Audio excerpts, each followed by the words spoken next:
take a look at this stuff, potentially even go wheeling with us. So it's a great chance. You got Friday, Saturday, and Sunday. You can come out for all of it or one of the days, whatever you can swing. So don't miss that. All right. So suspension. I know that to some of you, this is kind of black magic, and certainly the people selling you the suspension want you to think it's black magic. That way, they kind of look smarter. And I'm doing my best to break this down for you in very basic terms, and I'm happy to go back over it. No question is too stupid or dumb. I'm here to absolutely answer anything you have, okay? So by all means, type those in. In the last episode, what I explained was it's a bunch of little things that separate us from everybody else. And some of those definitely are out of the norm. Nobody else is doing it. We're the company doing it. And I'm happy to explain why, because there's definitely reasons. And I also told you that, look, we put our money where our mouth is. I'm the guy out there doing it. All of us that work here are the ones running this stuff on their Jeeps. So it's not like we're selling you something that we're not using.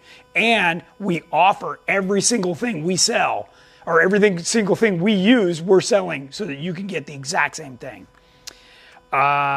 Okay, so we're going to talk about everything that makes GenRight different.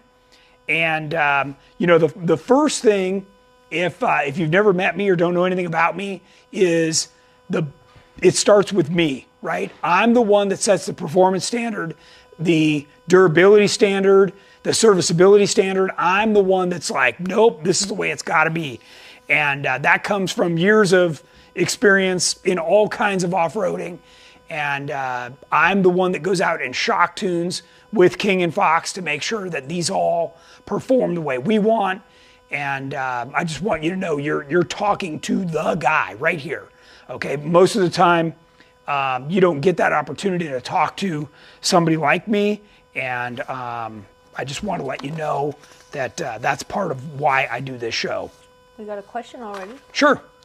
VB Tom asks, do you sell just the aluminum links with Johnny joints? I can only find them in the kits. So that's typically how we do it. And oftentimes, if you already know your lengths and everything, we just refer you straight to Summit Machine in Utah.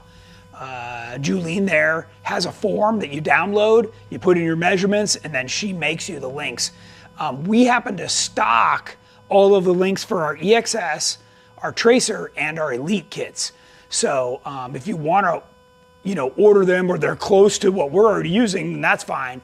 Otherwise, Julene over at Summit Machine can help you out directly. Yep, no sense in adding more people in there. Okay, so we talked about that ours is not a lift kit; it is a suspension system. So that's an important aspect, right? Let's okay, we can go back over this. I love watching this video showing how our dampening works. We can actually turn it down a little bit.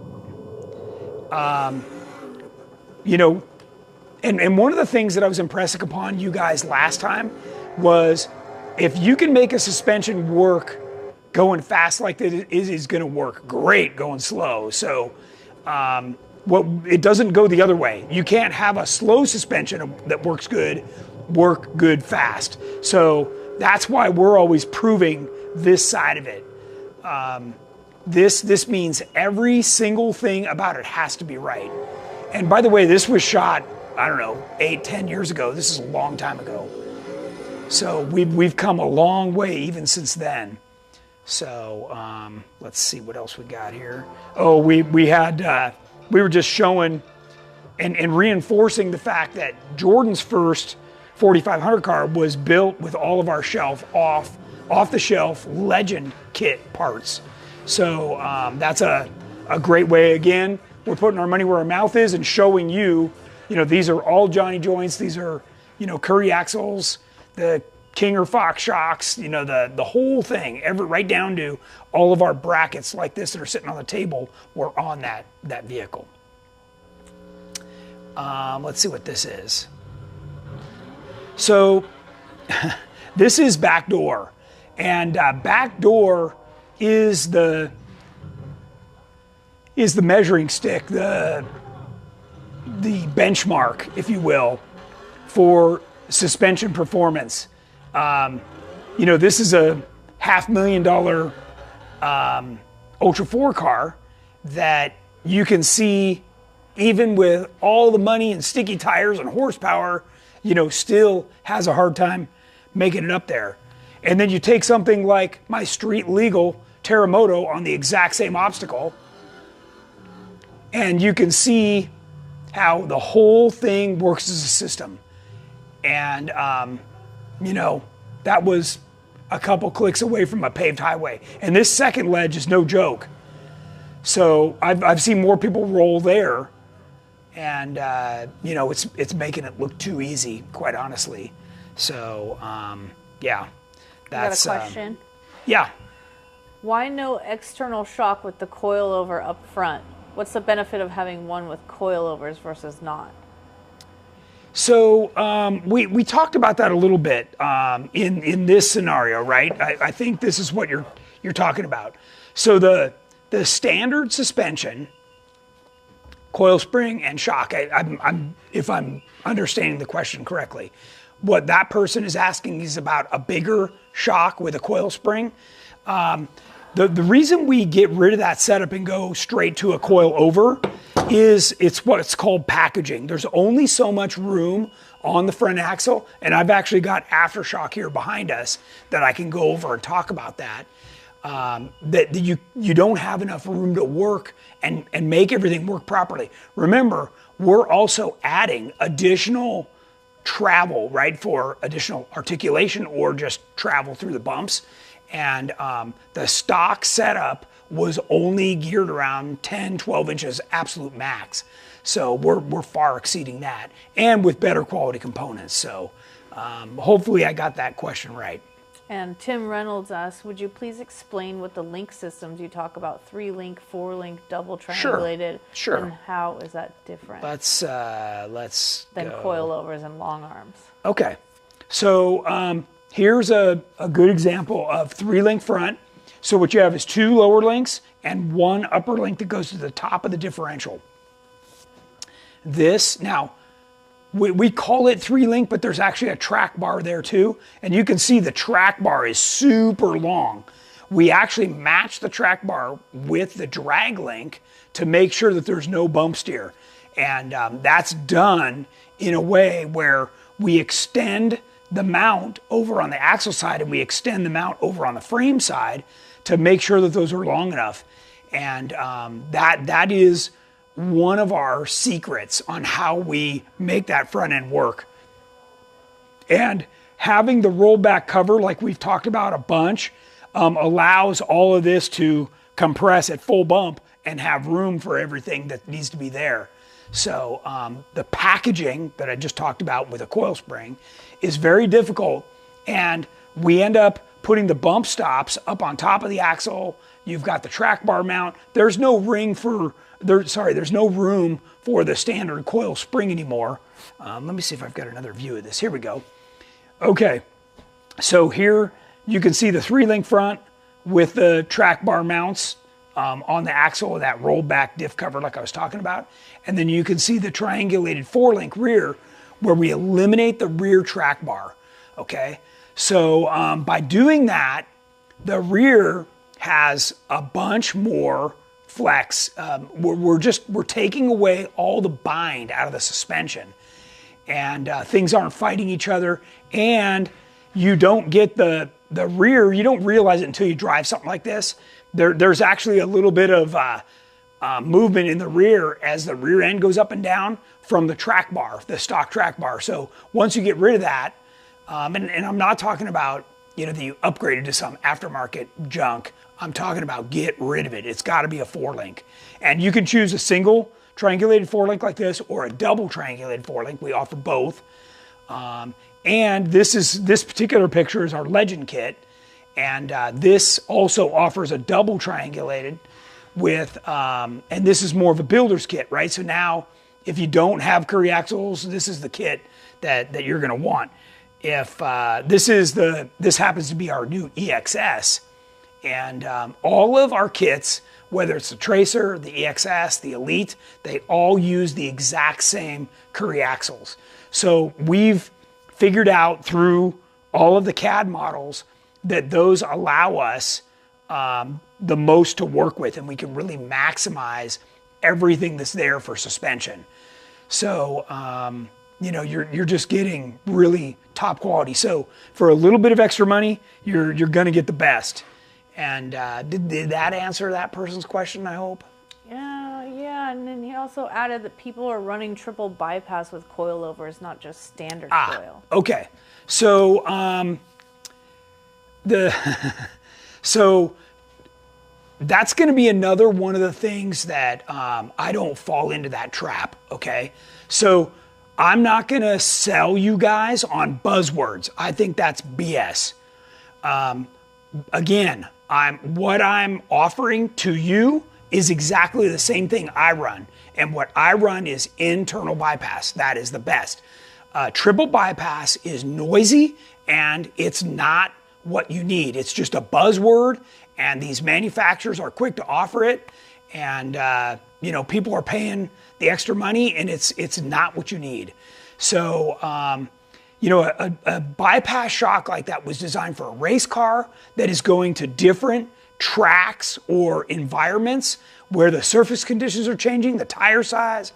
You know, once you put one of these shocks on your Jeep, you don't need to change it again. It's not the way it works. So, oh, apparently my battery is not plugged in here. So let me work on that somewhere before this dies, because that would not be good. I don't know why. Better, maybe. Okay, Stephen Williams asks, when do you use the Fox shocks with DSC and how do you tune them? Okay, so whether it's Fox or King, King, in this case, you can see they've got their red knob. They call that their compression adjustment, and it's a single knob. On Fox, they have two knobs, and DSC is their term for their compression adjuster. So whether it's Fox or King, it's the exact same thing. Fox, however, gives you the ability to adjust to a certain degree the difference between high shaft speed and low shaft speed. Now, that the difference there is washboard kind of a road versus like rolling whoop, right? That would be a lower shock speed. So that can be very effective. I have that on Terremoto. I do not have that on Aftershock. I have the King setup on Aftershock. So just knowing how to use those, but remember that compression adjustment gives you a 20% range, whether it's Fox or King, okay? You get a 20% compression range. So 0, and then every click is 1%. So typically you've got to click it 3 to 5 clicks to even feel a difference. And if you find that you're running it on hard all the time, then you need to have your suspension revalved or put your Jeep on a diet, because that's what's happening. Now, that said, you should first adjust the secondary nuts or crossover rings, which right now these are rolled way up. I'm not sure why, but typically they're down just a little bit away from this slider. And what that does is it kicks in the second spring rate. So before you mess with anything, you got to get the springs right. And the springs between the bottom and the top cannot vary more than 100 pounds. So if this is a 250, this can't be any lighter than a 150. Or if it's a 150, this can't be any heavier than a 250. So you can't have a 300 on the bottom. You need to change these relatively similar within 50 pounds. And spring rate's important because what it's going to do is it's going to slow down the shock before it hits bottom. And then what happens is the dampening is what's going to let it open back up. without being crazy, right, and buck you.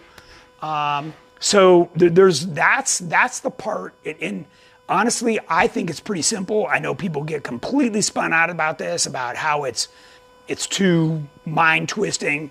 I can literally, like, if you ever met me at an event, within 60 seconds, I can have your suspension pretty well dialed, or be able to tell you, okay, here's exactly what you need to get it dialed. So, because part of it depends. So if you're running a full-size spare, hard top, hard doors, you know, if you're fully loaded with gear and a family, and that's the way you always run it, then you can set up your vehicle for that. I can tell you, part of what I've been mastering with my aftershock is I'm loading that with 700 pounds of gear, plus my hard top, plus my hard doors, to go overlanding. And then I'm taking that same stuff off, resetting the shocks, and going rock crawling. So you can do it with both. And it requires a sheet that we have on our website for you to keep track of that.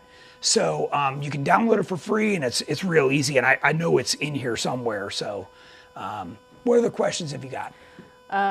Everything Howard said. 2016 JKU Rubicon, 4-inch Terraflex lift, 37-inch tires, anti-rock sway bars front and rear, rock drag link, and tie rod. Do you have any tips on getting the most out of the suspension I have until I get the JK Elite? Okay. So that's going to be a standard coil spring type suspension. So then in that case, what you want to do is you want to put on the biggest, like at least a 2.5-inch shock with a reservoir that you can. And that's going to do pretty good. Now, it still isn't optimizing all the mounting locations, right? You're still dealing with thin brackets. There's a whole bunch of things that I don't like. But his question was, what can I do for now? So you just want really good quality shocks in there. And, you know, now you don't get the ability to tune the dual rate and, you know, all that stuff. But both King and Fox make a pretty good bolt-in, you know, 2.5 shock for that. So that's what I would do for sure. And then Bad Rubicon said, speaking of rear linkage, is 3-link recommended for us JKs with stock gas tank? I don't recommend it. So you need just get over it. Move that doggone gas tank to the back and go to a 4-link. That is way too much pressure for what the rear end does. And it's just gonna burn up stuff, and you're gonna have nothing but trouble. Plus you're getting that in your seat, you're getting the feel of that rear walking because of the track bar. So, and again, this is literally like needing glasses, guys. You don't even realize what you're missing. Just if at all you can afford it or take a chance, and trust me, you will never look back on this stuff. And Eli Arroyo asked, which would be better for a CJ7 with a 360 that is also used on highway, double triangle or single triangle? So it would depend on the length of the CJ7. So without knowing how much you've stretched it, almost always I'm going to recommend a single triangulated. The double triangulated, you've got to be as long as possible. And if you're driving it the majority on the highway, then you're really going to count on the sway bar. So I would say if you're 80% off-road and 20% road, that double triangulated, no question. If you're the other way, if you're 80% road and 20% off-road, then I would do the single triangulation. It just gives you a little bit more resistance in the rear suspension, and that adds stability to the vehicle. Okay, and Mike Stewart said 4.5-inch lift on 2017 GKU-R. How much shaft is ideal to be showing at ride height? 2.5 Fox. So it depends on who you talk to, right? And I don't have control on your springs, right? So that's part of the reason we put a coilover in, is because I want to adjust how much shaft is showing. I like 3 inches, but as I've shown you guys in videos, I build in anti-squat to my suspension, because the moment you take off, that 3 inches opens to 5. So, and I've got some videos I can show you that, but you know, you're probably sitting at 5 or 6 inches would be my guess. And that's when you go to climb something, now it's gonna really dip and roll, and it's gonna feel unstable. And that's what we make go away. By moving all the spring and dampening control out to the wheels, we take all that away. Remember, when we do it the way that we're doing it, we're cutting at least in half, if not more, the distance from where the spring control is to the center of the tire. So in some cases, you know, we're really close, and that adds a ton of stability to the vehicle. And then Dennis Sargent asks, on a budget, would you go coilover in the front or rear first? Okay, so a lot of it depends what kind of wheeling you're doing, but I would almost always say rear. Rear is going to be easier. Front is a big project, right? So rear is going coilover is easier, and because the weight in the rear changes more than it does in the front doesn't change at all, by the way, then you've got the adjustability of your coilover shock with the dual rate spring. So I would say the rear. And then Ricky Ponce asks, are you taking aftershock or Terremoto when you go rock crawling in Arkansas? That will be Terremoto. Yep. And it looks like we're caught up for now. Nice, nice. Okay, so then I'm gonna just keep kind of chugging along, because a little bit of what I'm doing is catching up on where we were, right? So when we left off last week, we had a bunch of questions. Let me make sure I've got this right. Okay, we had a bunch of questions about double shear. We had questions on bolt sizes. We had a few things, so I wanted to follow up on that. Not only is our bolt, you know, 3-4 times the size. This is your stock track bar bolt. That's ours, right? So a massive difference. And we also use what's called a unitorque nut. So we offer grade 8 hardware and unitorque nuts on all the suspension. The unitorque nuts are so good that when you screw this on, it will not loosen by itself. This will keep the torque that you set it at, guaranteed. And what I was going to show you was, and I don't know if you can zoom in on this, but you can see how the bolt was gold, but the top is silver.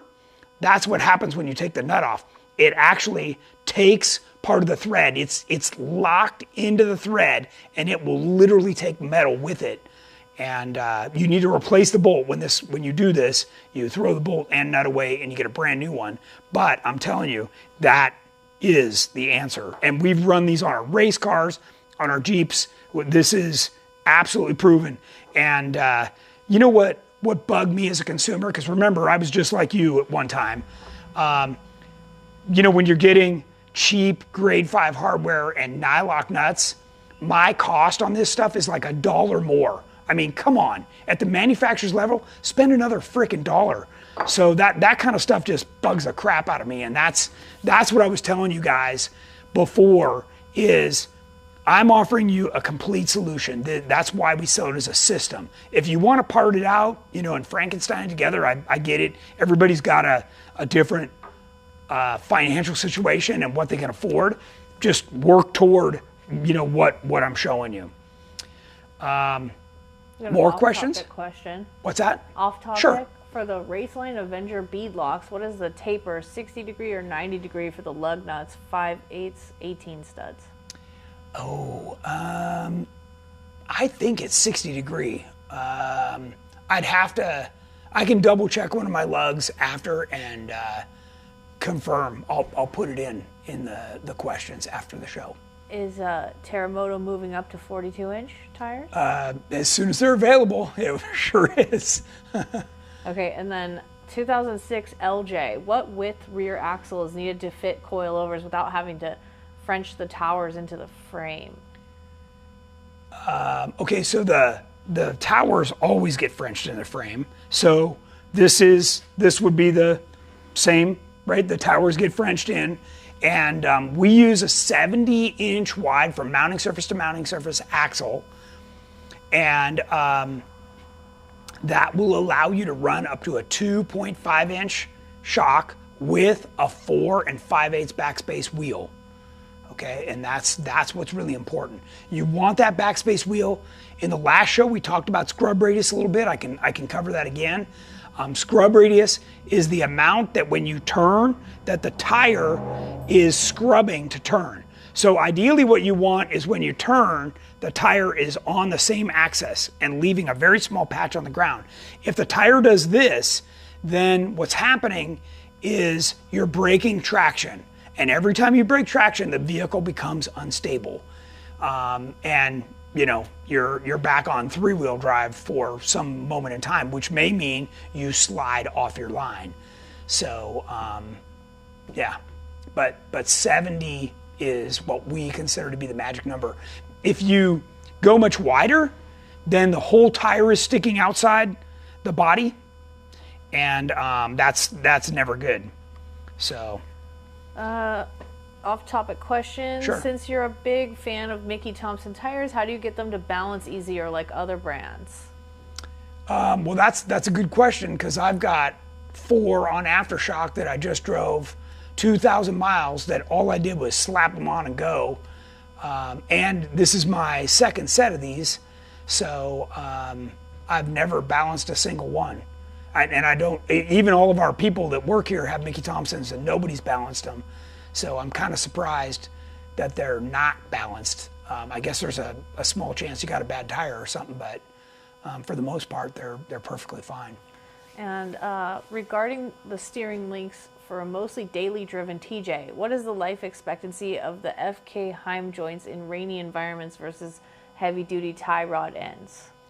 So the FK Heims, it is a precision seal that is made for aircraft, and I'm talking military aircraft, I'm talking, you know, commercial aircraft. These Heims are so well made, you know, in terms of tolerance and materials. They're Teflon coated, and I don't see any reason they wouldn't work fine or as good or better. You know, people are,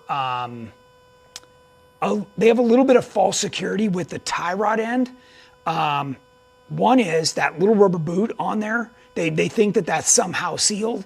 Well, all that's doing is trapping a little bit of grease under there, which, by the way, also traps water and mud and everything else as well. And like we talked about in the last show, it's single shear, okay? So, you know, you're literally just hanging onto it right here, and this thing's dangling in the wind. On ours, you know, you're double shear. This thing's wrapped around, and it's going nowhere, and it's a 3/4 inch bolt, so which is more than twice the size of that. So you know, you're talking about a lot more strength, and you know, the materials in the FK are plated. They're subjected. They have to pass a salt spray test. We've used them forever in racing and mud. You know, every doggone race has mud on the track. So we're constantly power washing all that stuff, and you know, you won't find anything else on one of my Jeeps or one of my race cars for sure. And Bob Hadley asked, can I use tracer front shock towers with a double triangulated rear on a TJ to LJ build? You can. You can. Yes, and those are available on the website separately. Yep. Jorge asked, with front coilover hoop shock mount, is it necessary to have the center support? It is. Actually, I prefer that center support regardless. So what happens is you really want to take the load off of everything, and the way you do that is by tying it together. I prefer that hoop style in the front. Quite frankly, it makes it easier to get to everything. The single shock tower has gotten popular, and we did it for a lot of customers because it's easy to place and put on. Remember when we came out with the Tracer, the Elite, all these different suspensions, those were not builder's kits. So they just go in one place and you weld it on. The Legend with the hoop style was a builder's kit. So you had a lot of range that you could move the tower forward, back, lean it in, lean it out, and then when you cut it to fit your frame, you get to weld it on. And that gives you a lot of leeway. Part of that leeway lets you mount different size shocks in different locations. Also inside the fender well, outside the inner fender well. Those are all considerations for people where with the single tracer style, you're just hacking out the inner fender well and putting it over the top. So it's just the way it is. Looks like we lost our TV. We did, yeah. I gotta, let me try a different plug because that thing is not happy. Paul Jordan asks, what's the best way to determine length of travel when ordering coilovers? Well, it depends on what you're doing, right? If you're using our stuff, then most likely it's going to be a 14-inch, unless you tell us you want the vehicle to sit lower. That's a completely different application, right? So the only reason somebody would want the vehicle to sit lower is if they're using something else other than what we recommend, or they're running a much smaller tire. If you're running a 35-inch tire and you just want coilovers, if you put a 14 on that thing, it's going to sit, sky high. So. Okay, what is the ideal caster for a front axle? Enough degrees for the pinion pointed at the transfer case at ride height. Aftermarket axles always have extra caster, but you can ask for a custom amount that's better. I think it's 10 degrees. Okay. And nobody will tell you that, but whatever, listen to them. 10 degrees is the number. And Corey Ingram asks, how much anti-squat in the Elite suspension? So this is a common question. And basically what we did was we optimized the suspension for underneath the Jeep body. So the best way, let's see if I've got, this is probably one of the better videos because this really demonstrates, this is in slow motion. You can see how the wheels are pushing down to grab traction.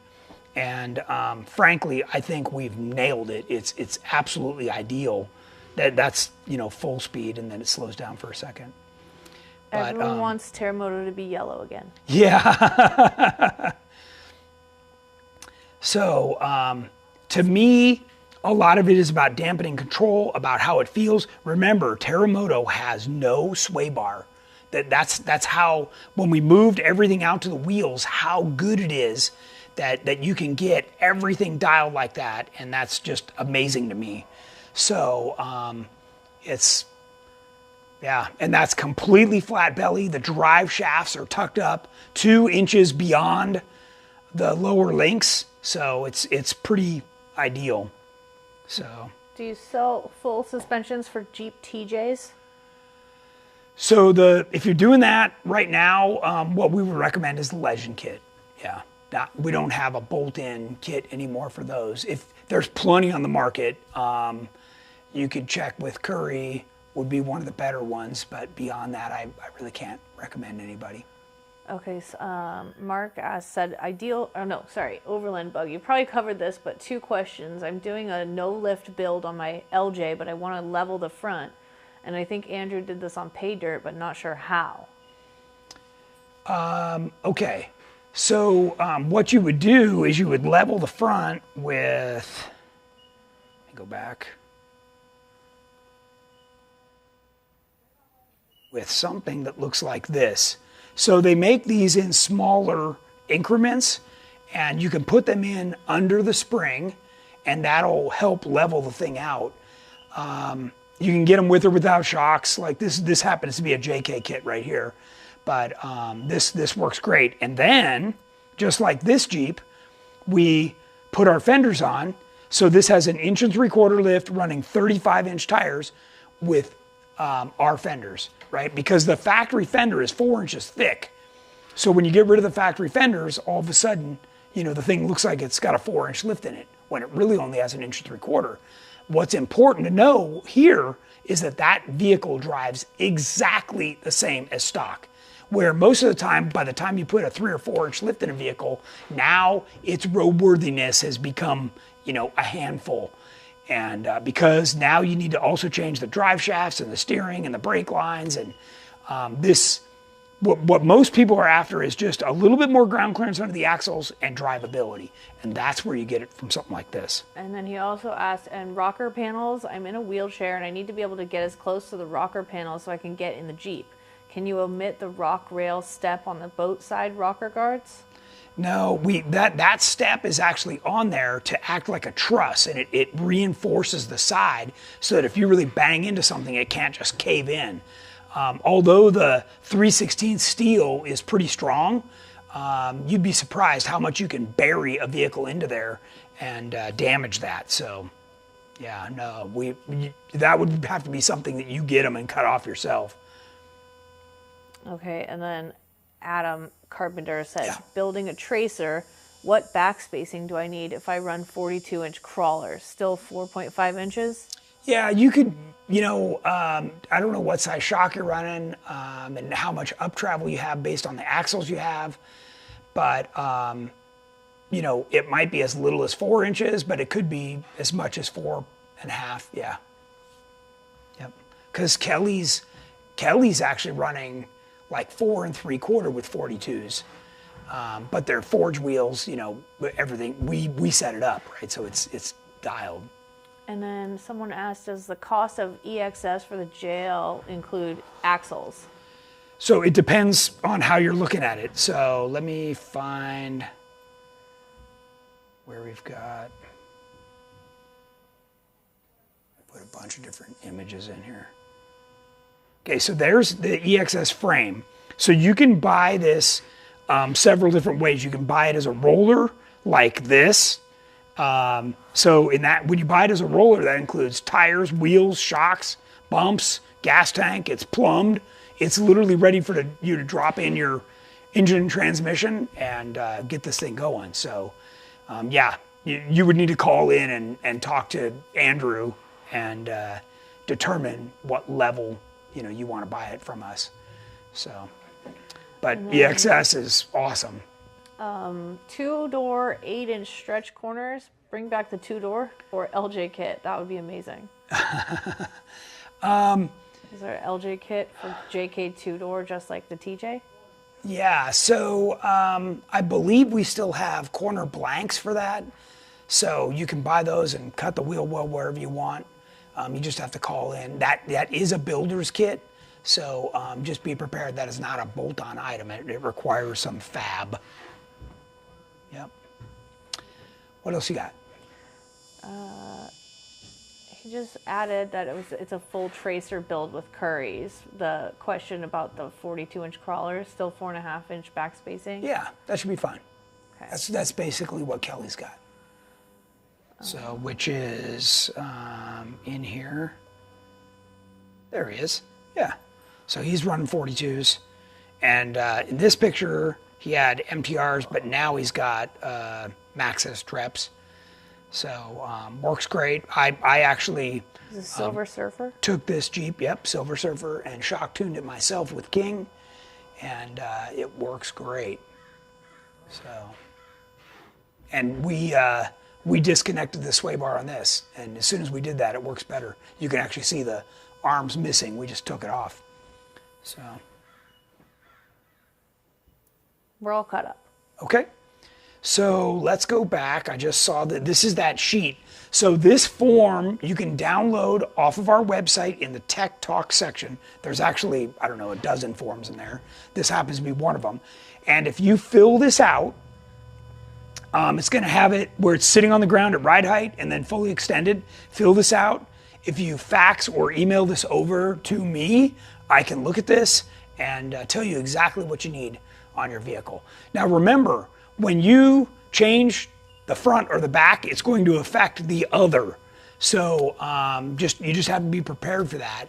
And probably after I get a sheet like this, I would call you and ask a few more questions about what you're doing, what you're expecting, what it's doing right now, and then be able to help you move it from there.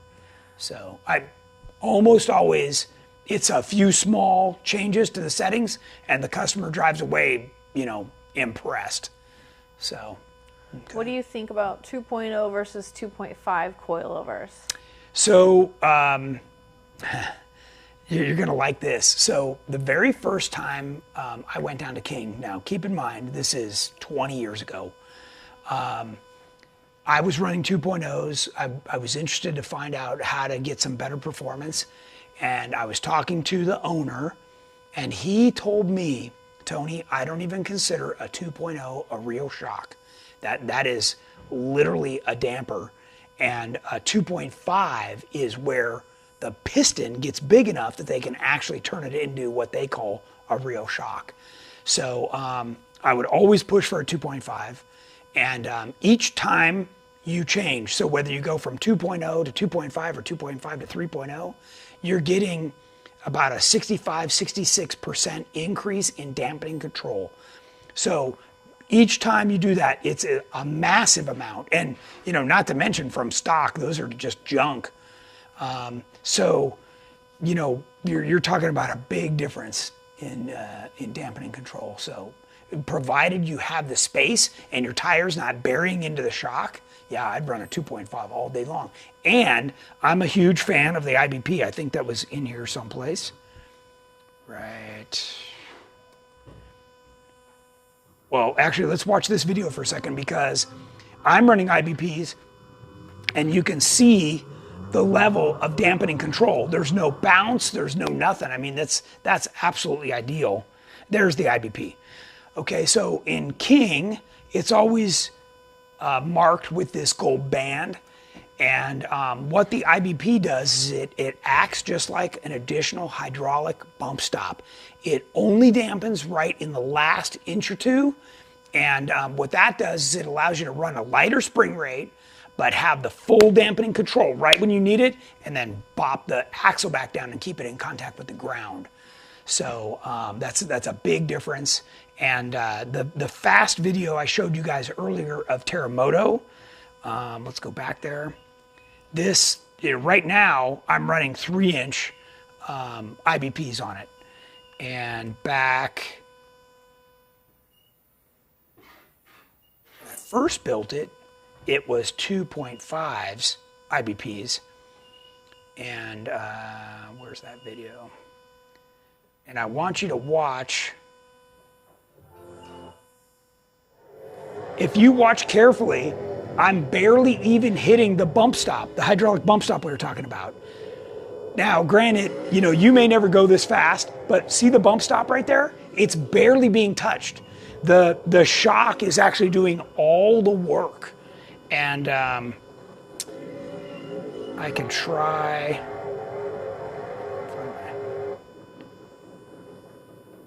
If it shows that again, I'll pause it and show you what I'm talking about. VB Thomas, do you think a weekend wheeler would need IBPs? Well, okay, so it's all about hitting something you didn't expect or dropping off something, or you know, you end up having to bounce something harder than you expected. Okay, so this was something that was explained to me by Brett King himself. Was once you get moving, the shock never returns. So, you know, normally I would have the ride height set here. And, but the moment you start to go, that opens. And then the shock is actually doing all the work, right? The bump stop is only for when you hit something you didn't expect, or if you have to get on the brakes hard, then the bump stop will come into play, as well as the IBP that's built in. But this is, you know, that's only a 2.5. That's not a 3.0. And I'm, you know, in this section right here, I think I was going, you know, 70, 80 miles an hour. It was fast. Like normally as fast as I would do it in my Ultra 4 car. So really, and if this video is on our YouTube page, so you can go back over there and watch this. But, you know, you can see here's the 3 link that we're recommending to everybody. This is the exact same setup I've run since day one. This video was one of the very first videos that we shot. And this is the exact same setup that I raced it out of King of the Hammers. This is what we've been running for years and years. I mean, that is impressive. And it's also why when I raced that Jeep at King of the Hammers that I beat 70 purpose-built unlimited class cars. I wasn't racing the EMC class. That was in the unlimited class. So, again, we're just putting our money where our mouth is. There's Terremoto again. Now this is with 3-inch shocks, and you can see the dampening control is amazing, right? That thing's not bouncing around at all. Most vehicles really, really struggle on this obstacle. And, actually I'll let this video go because it's backdoor is one of the proving grounds for everybody's suspension design, their anti-squat, their roll center, their ability to climb. Here's Alan Alvarez in a V6 powered with our Elite suspension. So Cameron's done it in that red one right here. Okay, so this is a great example of why you can't buy the parts and just bolt them on. Okay, the guy's got coilovers. He's even reduced the weight a bunch. He's probably got sticky tires. Those are at least 42-inch traps. And it's just putting the parts on is not enough. This is what I'm telling you. It's all the little things that make a difference. That's exactly where Terremoto was, and I just climbed up. And I certainly didn't end up like that. That's embarrassing. Here's a guy with rear steer. Now he's got even a longer wheelbase than Terremoto, which should have gotten him right up this thing. Now he's almost up. He's really close. But obviously, for whatever reason, not getting it again, it's about anti-squat. It's about putting the power to the ground. So it all makes a big difference. And then he ended up on the lid. So again, just having a 3-link or coilovers or triangulated rear, those terms are just buzzwords. So it's got to be done right. Okay, we got a couple more questions. Sure. Just bought your 4-link kit for my CJ. Room is tight around the 4-speed Atlas. Where on the frame should I mount the upper control arm mounts? How far forward do the mounts have to be? Okay, that was for a CJ? Mm-hmm. Okay, so that he should have gotten instructions with that, and in the instructions it says to mount that front link mount just under the word Jeep, and that's where you want it on the frame. Now, what you need to do is tack that in place, cycle the suspension, make sure that the lower links don't either hit the frame, that your tires turn far enough either way. When you do the Legend kit, you have to figure all that stuff out. When you do our Elite, our Tracer, our EXS, we've figured all that out for you. So that's the benefit of going the other way. Okay, Jim Dexter, 2-part question. Sure. Is there a diameter difference between 2.5 and 3.0? Oh yeah. Yeah. A huge difference. That's why until we came out with our Elite or our EXS, we weren't able to run a 3-inch. You have to design that in. And I don't know about you, but I want to run the biggest shock I can. If I could put a 4-inch on, I would. I want all the dampening control I can get. And then, do you think a 3.0 is okay for 80/20, mostly on highway driving? Heck yeah, it's going to be a Cadillac. So anybody that has had an opportunity to ride in my Aftershock cannot believe how it rides on the road. It is absolutely awesome. It's only going to make it more subtle, right? It's not going to make it harsh. Because you're adding additional dampening just means when the shock moves is how it works. So let's talk about that for a second. So a coil overshock is speed sensitive, right? So the faster you move the piston through the fluid, the harder it's going to work.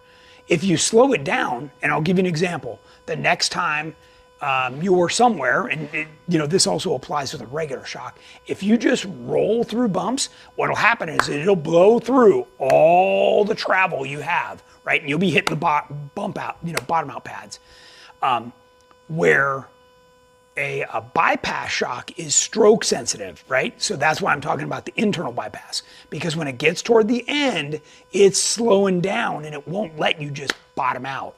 So these are important pieces to understand when you're trying to build something and want to add, you know, bump stops or whatever the shock setup is. Now, let me say this. If you're building something that you're going to trailer literally to the trailhead and unload it and crawl, and that Jeep never goes over, you know, 15 miles an hour, you can put pretty much anything on it. You can put 2.0, it's going to be just fine. It's the moment you want to do a little bit more, the moment you want to hit something a little harder, a little faster, then you need more dampening control.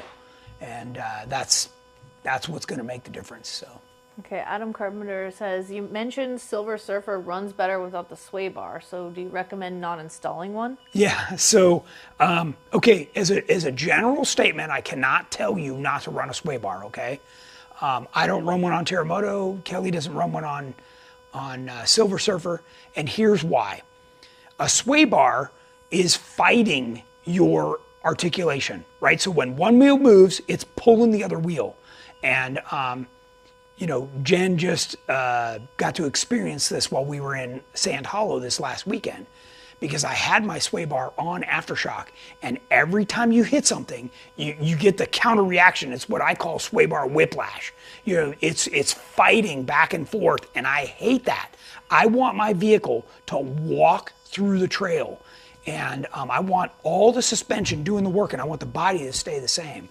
And that's what you achieve. Now, to do that, you have to do what we're talking about. You have to move everything out to the wheels. You've got to absolutely stabilize the chassis with the spring and dampening control, and then get all the spring rates right, get everything right, and the vehicle will perform like nothing else. It's absolutely awesome, for sure.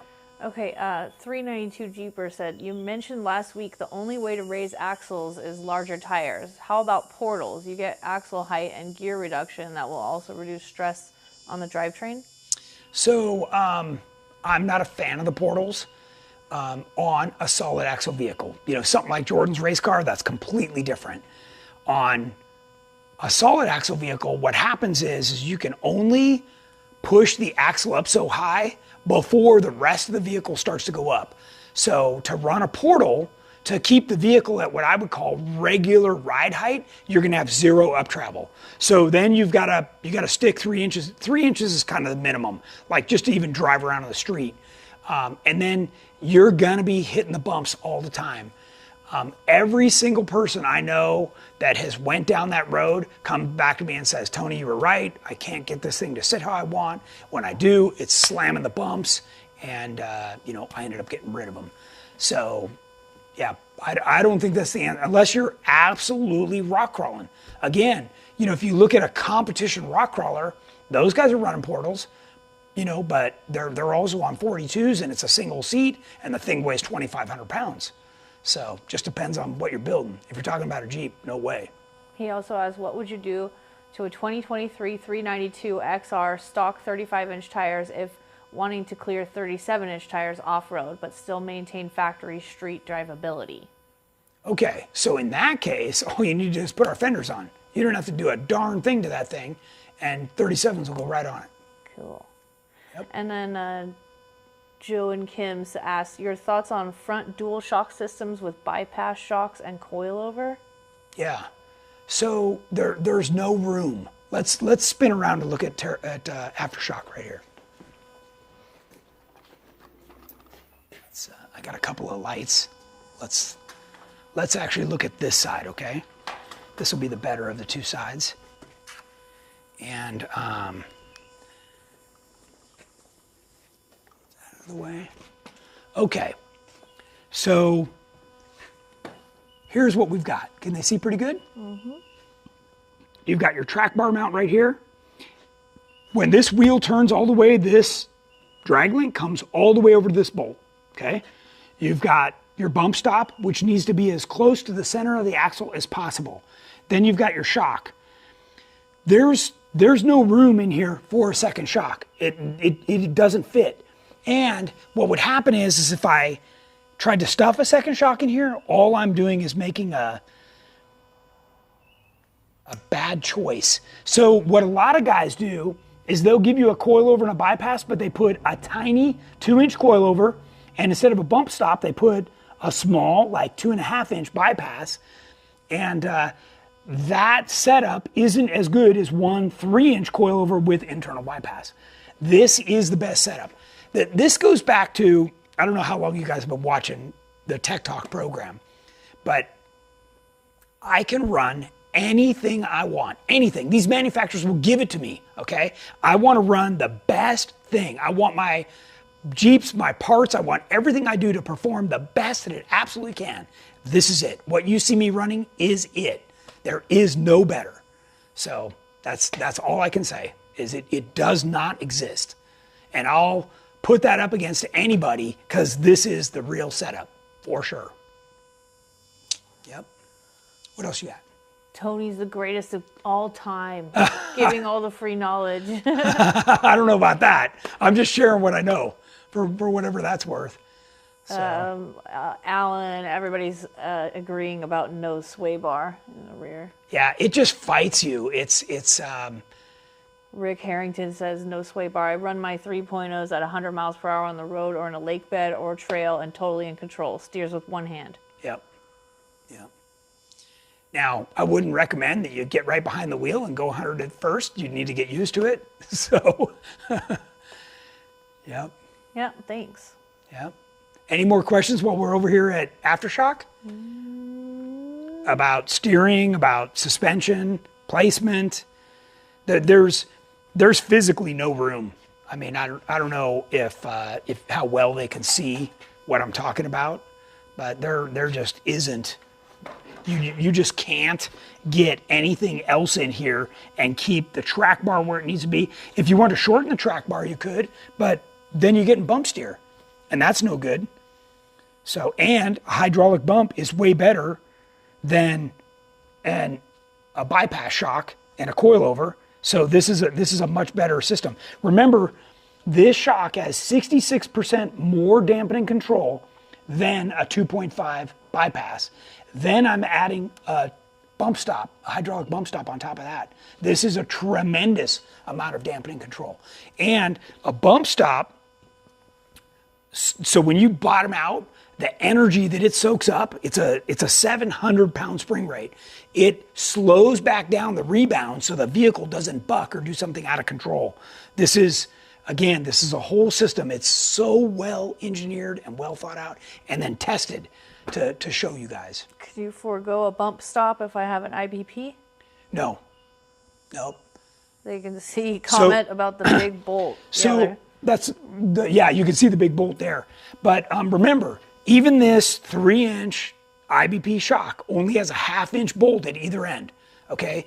The energy that you can create by hitting a ditch, a rock, a rut, is far over the double shear of a 1/2-inch bolt. You have to have a frame mounted. Look at, this is full weld, frame mounted hydraulic bump stop. Like that, you have to have that. If you do anything less, I guarantee you will break the bolts, you'll damage the tower, you'll damage the lower shock mount, and it'll just be that one day that you thought everything was good and you're just clipping along and you tag something and then it'll be junk. So, have we put an Atlas in a 392 yet? The next build we do has an Atlas for the 392. Cool. Yep.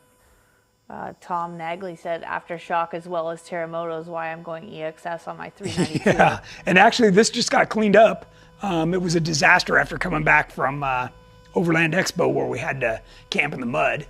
But yeah, it's all cleaned up and ready to go to High Desert Roundup. Your mom wants to know when you're leaving for that. Tomorrow morning. All right. Yep. Here's a question. I have 2006 LJ with 6.1 Hemi Pro Rock 60s. Atlas 4-speed, 42-inch sticky trips, GenRight 14-inch, coilover suspension and full cage, PSC full hydro steering, great for off-road, not on-road. Why? Just because it sits too tall? Is that, was that making a statement or? Yeah, oh yeah, sorry, that wasn't a question. Okay. Just saying that it's not great on road, but it's great off road. Could be the shock setup. You know, again, look at, these are those secondary nuts I was talking about. See how mine are almost touching the slider. What that does is it kicks in the second spring rate. I'll guarantee you his are rolled up, so the whole thing is on the upper spring, and that's gonna make it feel squirrely, absolutely squirrely. So. Okay, Richard Dlowski said stretch TJ to 103 inches with TJ tracer and Legend suspension, 12-inch Kings, 37-inch tires. Remove your sway bar? You'd have to try it. But again, make sure these crossover nuts or secondary nuts are in this position. Okay, that's where they have to be, front and rear. And then you'll never miss that sway bar. What PSI do you charge the bumps to? Okay, so the bumps, I wouldn't put any less than 150 PSI, and you can go up to 300 PSI is the max. So what I do is if you're bottoming out, so meaning if the shock shaft on the bump stop is clean, you need to go up in 50-pound increments in the front or in the rear. And then, you know, typically I find myself running about 200 PSI, sometimes 250 in mine. But I'm also traveling at a much higher rate of speed than most people would drive their vehicle. So. Okay, looks like we're caught up. Nice. Okay, let's head back over here. Spin this back around.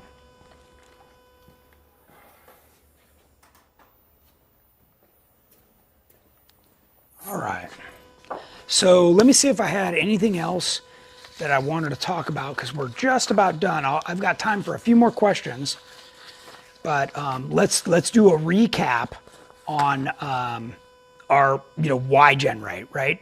So the focus is on function, not buzzwords, right? We talked about that a little bit earlier. Everybody gets caught up on all this junk, and I guarantee you those people are not out there proving it. Everything we're offering you is off-road race proven, both at high speed and low speed, more stable, more predictable. It's all about the shock placement. We're using thick, quarter-inch thick, heavy-duty mounts. Distributing the weight on the frame. We're cutting off all the factory stuff and putting everything in the proper location for a 14-inch travel suspension.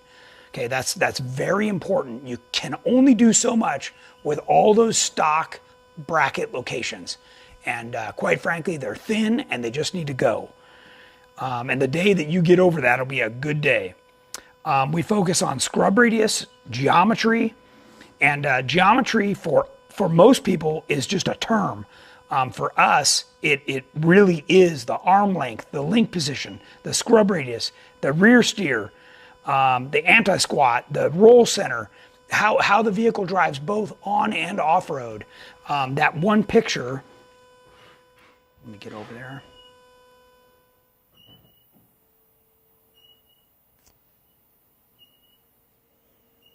This picture right here is the day before I raced this vehicle in the unlimited class at King of the Hammers, driving down the freeway with one hand. I cannot tell you how good this drives, how it feels, but my standard is that it has to drive good on-road and off-road, and I won't accept anything less. And I've driven it so many miles on the highway, and that's you know, when you go to somewhere like Moab where you've come off the trail and you got a long way to drive back on the highway, it must be drivable and in control. And one of those things about our suspension systems is all of them are designed around a standard steering box with a ram assist. I do not believe in full hydro, so that's another thing you'll never see me doing. We do true high steer. So the tie rod and drag link are raised way up with double shear. We focus on the spring rates, the shock valving, They're all done to my spec, so after I go out and shock tune with those guys, we get our own part number for the Tracer, for the Elite, for the EXS. We have our own part numbers with our specification.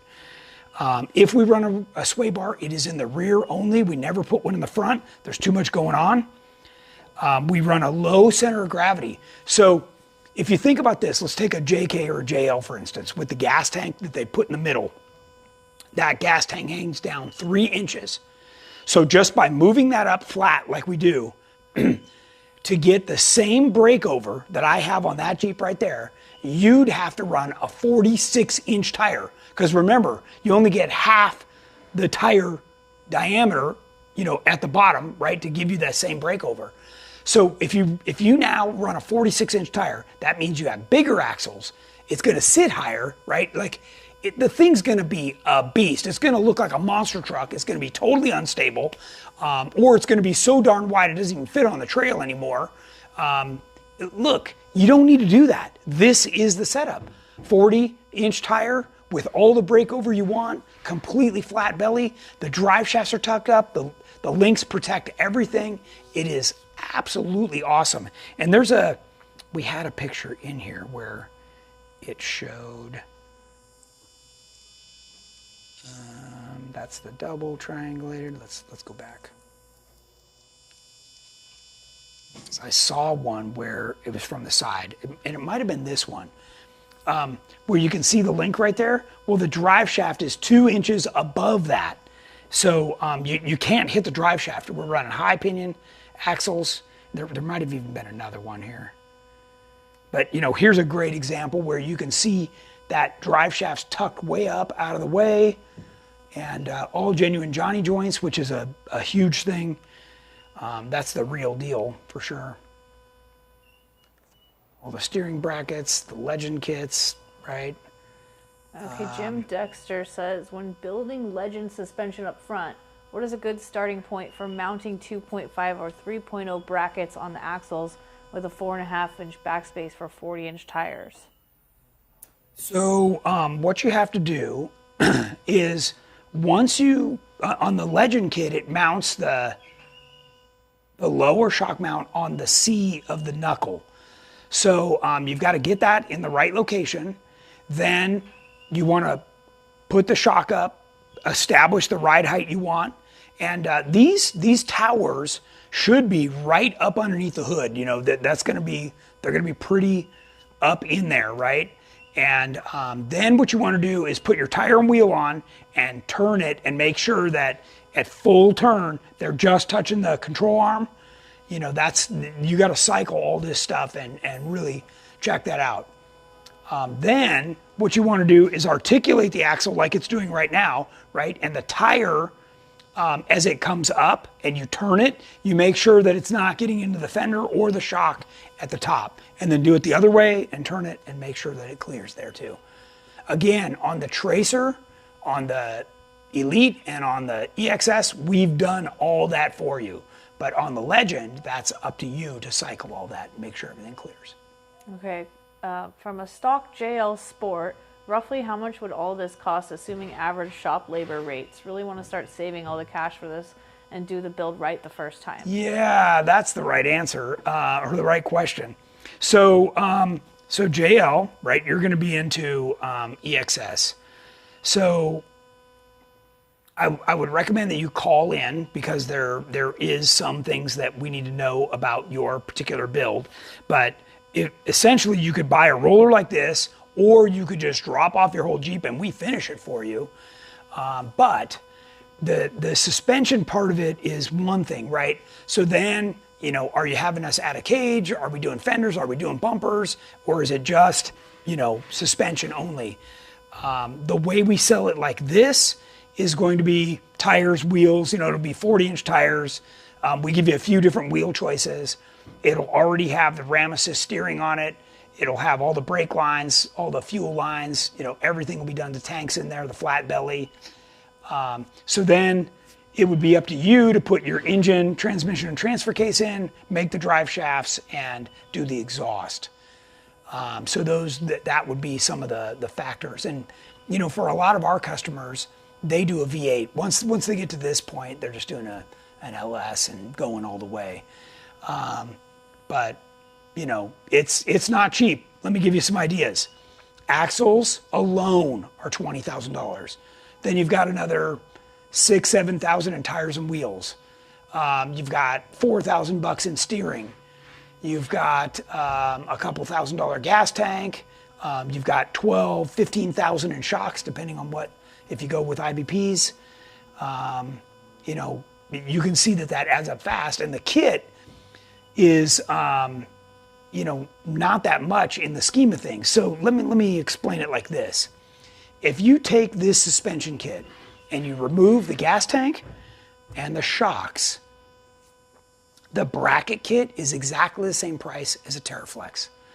So really, what we're charging for the brackets is not a crazy amount of money. What we've done is put everything in the right place, and you know, in the case of a JL, it's cross members, so and a flat belly skid, right? And we move the gas tank, so you get the benefit of moving everything up.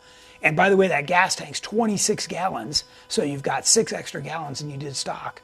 So it's a pretty nice setup, and of course in the JL, what you're talking about is the EXS frame, which by the way has an additional 1.5 inches of up travel, or you can let it sit 1.5 inches lower. So if Jennings spins around again and you look at aftershock, this Jeep on 40s sits the same height as most Jeeps out there on 37s. And this is on 40s. So now you get all the ground clearance under the axle, and you've got all the benefits of the bigger tire to get through holes, go over stuff, bigger rocks, bigger roots, bigger trees, whatever. This is the ultimate setup. And like I said, for me, I want to drive the best. So that's what I'm after. So you're looking at the best on the market for sure. Yeah. Thanks. Just want to get a ballpark to start my savings. Yeah, just do some of the math on that. I mean, it's going to end up being, 80, 100 grand by the time you're done. So. Ricky Turner said, off topic, but just installed your TJ hood louvers, saw an immediate relief to the temp gauge. Weird, but even my O2 code went away. Love build quality. Yeah, I've got some here. The hood louvers, when you put these on, whether it's our multi-piece like this or our single piece, this will drop your temperature gauge 1 notch, and which is typically, a good 15, 20 degrees. Just that under hood heat just heat soaks everything. Your battery, your fuel lines, nothing about it is good. So you want to get that heat out of there. And glad to hear you saw the results for sure. David Cundy asked, do you run a high pinion in the rear? If you do, isn't weaker than a low pinion due to riding on the coast side? That's a great question. So that's one of the reasons that we go with the 70. So the 70 is, where'd it go here? Come on. There it is. Okay, so the 70 is 40 spline axle shafts, full float hubs. The ring gear is 10 5/8 in diameter, and the pinion is 4 inches in diameter. So you've got a ton of teeth in contact. This also has what they call a load bolt, which I think there was a shot of it in here. This is the exact same thing that I've run in my over 800 horsepower Ultra 4 car. So this is the 70. There's the load bolt right there. This housing is super beefy, and even with all that horsepower and sticky tires, we were never able to even damage one of these things. So you put it in a Jeep, and it's gonna last forever. And by the way, this is what I'm running in Terramoto with 640 horsepower, and I never let up on a single shift, whether it's on the street or the dirt, and I've never even went through one ring and pinion. So, yeah, This stuff works for sure. Oh, Tom Negley said I can attest to that because had his 392 next to Aftershock at Jeep Beach and was very close on the same height. Yep, there you go. With his having 37. Yeah, right. And Aftershock has 40s. Yep. Don Cars, what battery box mounts are you running for relocation of the back seat 2004 Tracer build? I think most of my guys are just running the standard Odyssey offers one. We run Odyssey batteries, and Odyssey offers a aluminum one that you can just bolt down and then you put the battery inside that. What you do need to do though is make a cover for it, whether it's out of Lexan or plexiglass. If you can get an actual plastic cover all the way, it's even better, but you need to make sure that nothing bounces onto that positive terminal. So definitely protect that. 392 Jeeper asked, what shocks would you recommend for 392 XR and 37-inch tires with limited factory travel, maybe 2-inch lift, 2.0, 2.5, or 3-inch shocks? Yeah, I'd put the biggest ones on you can. No, definitely no less than a 2.5, but if you can get 3.0s, I'd do it for sure. And Everything Howard asked, will the GenRight 25-gallon gas tank fit with coil spring lift on a 2016 JKU Rubicon? It will. It will. Yep, that's as big as you can go. Once you go to our suspension, then you go to a 36-gallon.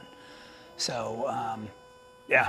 Dennis said, so what you're saying is instead of buying an $80,000 new Jeep, find something older at a quarter of the price and build it from scratch the right way. Yes, you obviously have not seen one of my previous shows because I always tell people that. I'm like, go find the cheapest Jeep you can and spend all the money on good parts. I don't even care if it's salvage title. Honestly, if you're going to build something like a Tracer LJ, you don't even need to start with a Jeep.